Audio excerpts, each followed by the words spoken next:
नमस्कार, मी वर्षा. Cook with वर्षामध्ये तुमचं मनपूर्वक खूप स्वागत. फक्त 2-3 बुंद तेलापासून इतका टेस्टी सँडविच आपण सहज बनवू शकतो आणि टेस्टी सुद्धा. चला मग आता आपण बनवायला घेऊया. 3 मिरच्या घेतलेल्या आहेत, त्यांना अशा मध्यातून मी थोडंसं मोडून घेतलेलं आहे. आता यामध्ये मी 2-3 लसूण टाकते आणि मी 2 लहान अद्रकचे तुकडे टाकते. आता याला मी असं बारीक असं करून घेणार आहे. मी एक पॅन घेतलाय, त्यामध्ये मी 1 मोठा चमच तेल टाकते. आता यामध्ये मी 1 चमच राई टाकते. आता यामध्ये मी 1 चमच जीरा टाकते. जो आता आपण मगाशी बारीक करून घेतला होता ना मसाला, तो टाकते.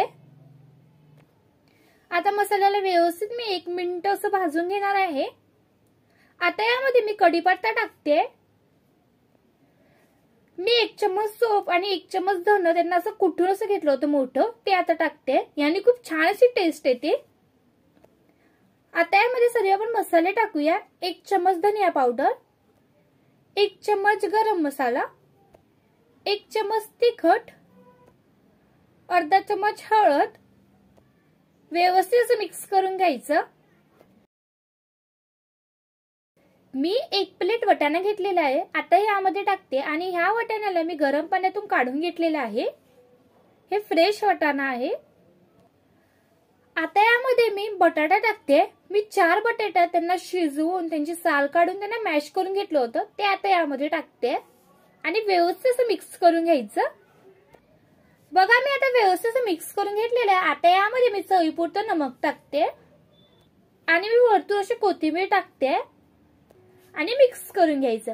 बघा किती छान अशी आपली चटणी झाली आहे ना. सँडविचची चटणी आता रेडी झालेली आहे. आता मी फ्लेम बंद करून घेते आणि सँडविचला छान अशी चटणी हिरवी आपण बनवून घेऊया टेस्टी. मी एक मिक्सर ग्राइंडर घेतलेला आहे, त्यामध्ये मी 2-3 लसूण टाकते, मिरची टाकते, अद्रक टाकते आणि भरपूर असं कोथिंबीर टाकते. आता यामध्ये मी 2 चमच दही टाकते. समजा तुमच्याकडे दही नसलं ना, तुम्ही या जागेवर 1 चमच लिंबूचा रसही टाकू शकता. चवीपुरतं नमक आणि व्यवस्थित बारीक करून घ्यायचं. बघा, आता आपली सँडविचला हिरवी चटणी रेडी झालेली आहे. किती छान अशी झालेली आहे ना. चला आता आपण सँडविच बनवून घेऊया. मी ब्रेड घेतलेला आहे. आता याला मी हिरवी चटणी अशी लावून घेणार आहे. सगळीकडे व्यवस्थित हिरवी चटणी लावून घ्यायची आणि एका ब्रेडला मी पूर्ण अशी टमाट्याची चटणी लावून घेणार आहे. टमाटर सॉस सगळीकडे व्यवस्थित लावून घ्यायचा. आता यावर मी बटाट्याची चटणी ठेवते आणि व्यवस्थित सगळीकडे लावायची. वरतून हा ब्रेड आपल्याला त्याच्यावर ठेवायचा आहे. आता मी पॅनला तेल लावून घेते आणि त्यावर मी हा सँडविच ठेवणार आहे आणि आजूबाजूला मी थोडंसं तेल लावते आणि याला छान असं एकीकडे सोनेरी कलर येऊन द्यायचा. तुम्ही असंही खाऊ शकता किंवा असं त्याला आपण गरम करूनही खाऊ शकतो. बघा, आता एकीकडे छान सोनेरी कलर आलेला आहे. मी आता पलटून घेते. बघा किती छान असा कलर आलेला आहे ना. आता मी पुन्हा एकदा असं तेल टाकते आणि दुसऱ्या बाजूने पण छान असं सोनेरी कलर येत, तर आपल्याला भाजून घ्यायचं आहे. गरमागरम आपला सँडविच रेडी झालेला आहे आणि सर्व सँडविच मी असेच बनवून घेणार आहे. बघा किती छान असं सँडविच झालं आहे ना. खूप असं छान होतं आणि खायला पण खूप टेस्टी लागतो. मी तुम्हाला कापून पण दाखवते. बघा किती छान असं झालेलं आहे ना.